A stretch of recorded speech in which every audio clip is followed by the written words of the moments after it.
नमस्कार दोस्तों, मैं महेंद्र कुमार साहू यूट्यूब के ऑनलाइन प्लेटफॉर्म में आप सबका स्वागत करता हूं।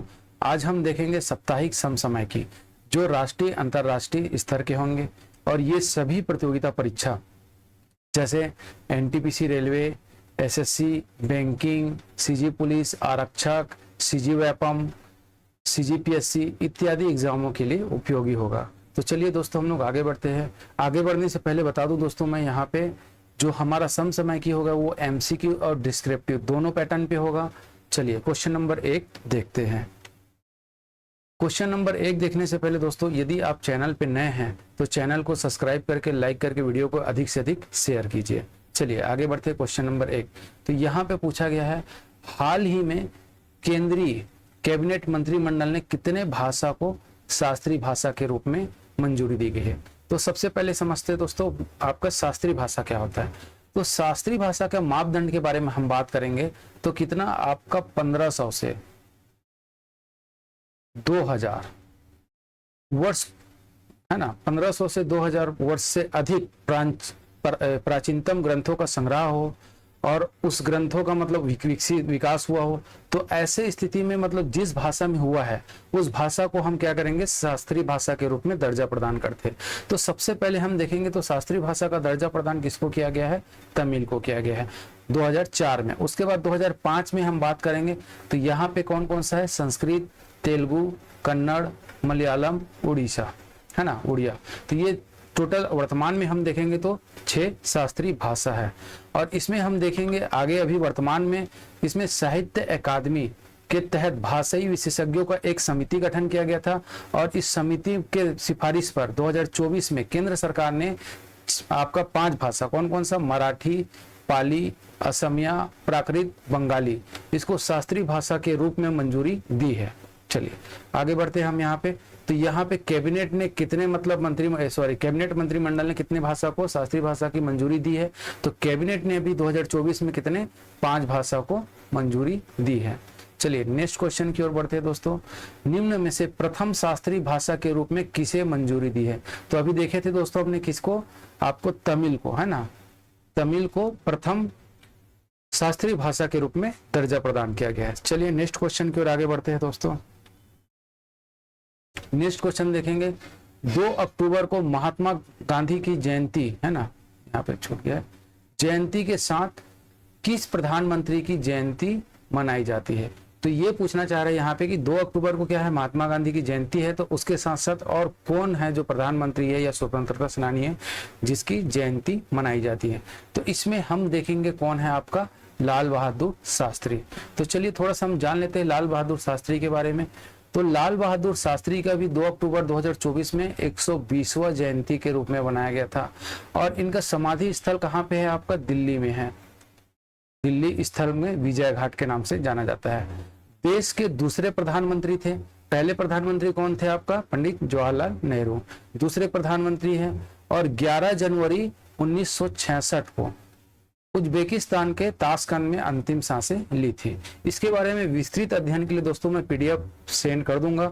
यदि आप लोग हमारे टेलीग्राम चैनल से नहीं जुड़े हैं तो वहां पे जुड़ जाइए और इसका विस्तृत अध्ययन मतलब आपका पीडीएफ मिल जाएगा और साथ साथ ये भी पीडीएफ भी मैं सेंड कर दूंगा। तो डिस्क्रिप्शन में मैं आप लोग को हमारे टेलीग्राम चैनल का लिंक दे दूंगा, आप वहां पे जुड़ के इसका प्राप्त कर सकते हैं। तो चलिए, और इसके बारे में बात करेंगे लाल बहादुर शास्त्री जी के बारे में।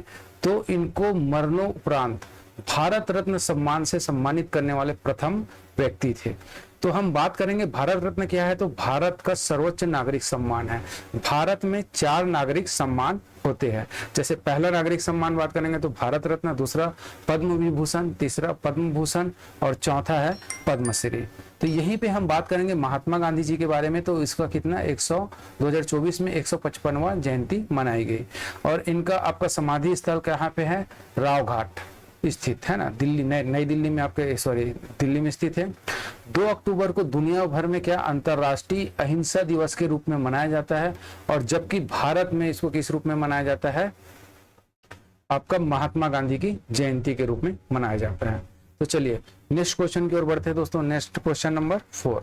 तो क्वेश्चन नंबर 4 में देखते हैं हम, हाल ही में किसे 2022 के का मतलब 2022 के लिए 2024 में दादा साहब फाल्के पुरस्कार से सम्मानित किया गया। तो दोस्तों दादा साहब फाल्के पुरस्कार के बारे में हम चर्चा करेंगे। तो ये फिल्मी जगत का सर्वोच्च पुरस्कार है और ये पुरस्कार किसको दिया गया? मिथुन चक्रवर्ती जी को, जिसको दादा के नाम से जाना जाता है। तो यह पुरस्कार के बारे में हम बात करेंगे। तो यहाँ पे चलिए थोड़ा सा देख लेते हैं। तो यह पुरस्कार है ना भारतीय सिनेमा के जनक धुंधीराज गोविंद फाल्के, दादा साहब का पूर्ण नाम क्या है? धुंधीराज गोविंद फाल्के के नाम पर दिया जाता है। और इस पुरस्कार का प्रारंभ हम बात करेंगे कब? इसका 1969 में प्रारंभ किया गया था और पहला पुरस्कार देविका रानी को प्रदान किया गया था। वो भी कब, किस दौरान? 17वें राष्ट्रीय फिल्म पुरस्कार के दौरान अभिनेत्री देविका रानी को प्रदान किया गया था। और यहीं पे मैं बात करूंगा कि किसके बारे में? दादा साहब फाल्के के बारे में। तो ये दादा साहब फाल्के ने 1913 में इंडिया की पहली फिल्म बनाई थी जिसका नाम क्या था? राजा हरिश्चंद्र का निर्देशन किए थे। तो चलिए आगे देखते हैं नेक्स्ट क्वेश्चन की ओर। क्वेश्चन नंबर 5वां, हाल ही में मिथुन चक्रवर्ती जी को किस क्रम का दादा साहब फाल्के पुरस्कार से सम्मानित किया गया है? तो दादा साहब फाल्के पुरस्कार से सम्मानित किया गया, तो हम यहाँ पे बात करेंगे तो कौन, किस क्रम का, है ना? तो यहाँ पे आपको याद रखना है 54 है ना, 54 क्रम का क्या चीज? दादा साहब फाल्के पुरस्कार से सम्मानित किया गया है। किसको? मिथुन चक्रवर्ती जी को। ठीक है, चलिए नेक्स्ट क्वेश्चन की ओर आगे बढ़ते हैं हम लोग। क्वेश्चन नंबर, है ना, तो क्वेश्चन नंबर 6 देखते हैं दोस्तों। क्वेश्चन नंबर 6, इसमें क्या पूछा गया है? ग्लोबल इनोवेशन इंडेक्स 2024 में 133 वैश्विक अर्थव्यवस्थाओं में भारत का स्थान कौन सा है या भारत कौन से स्थान पे है? तो इसके बारे में हम बात करेंगे दोस्तों। तो भारत 39वें स्थान पे है और यहीं पे मैं बात करूंगा अगर पिछले सत्र का, कौन सा? 2023 का। तो यहाँ पे हम बात करेंगे तो कौन से स्थान पे था? 40वां स्थान पे था भारत ना, ध्यान रखिएगा इसको भी, पिछला डेटा। चलिए नेक्स्ट क्वेश्चन की ओर आगे बढ़ते हैं। क्वेश्चन नंबर 7, वर्ष 2025 में खो खो विश्व कप की मेजबान देश कौन होगा, है ना? तो यहाँ पे अगर देखेंगे तो विश्व कप किसका हो रहा है? खो खो का विश्व कप होगा। कहाँ पे? 2025 में कौन से देश में होगा? तो यहाँ पे अगर बात करेंगे तो ये भारत में होगा। तो चलिए देखते हैं यहाँ पे कौन मतलब करेगा। तो kho kho federation of India ने अंतरराष्ट्रीय खो खो फेडरेशन के सहयोग से 2025 में भारत के पहले खो खो विश्व कप का आयोजन करने का योजना का खुलासा किया है। तो यहाँ पे हमको मतलब किसने बताया? Kho kho federation of India के माध्यम से हमको पता चला है कि 2025 में जो खो खो का मतलब आपका विश्व कप होगा उसमें मेजबान देश कौन होगा? भारत होगा। और इसमें लगभग 6 महाद्वीप के, मतलब टोटल हमारे यहाँ 6 महाद्वीप है ना, 6 महाद्वीप के 24 देश है ना इसमें भाग लेंगे। कितने? लगभग आपका 6 महाद्वीप के 24 देश भाग लेंगे, जिसमें से 16 पुरुष टीम और 16 महिला टीम इसमें भाग लेंगे। तो चलिए दोस्तों आज यहीं तक, नेक्स्ट क्लास के लिए आप वेट कीजिए। साथ साथ दोस्तों हमारे चैनल को सब्सक्राइब कर लीजिएगा और वीडियो को अधिक से अधिक शेयर कीजिएगा। धन्यवाद।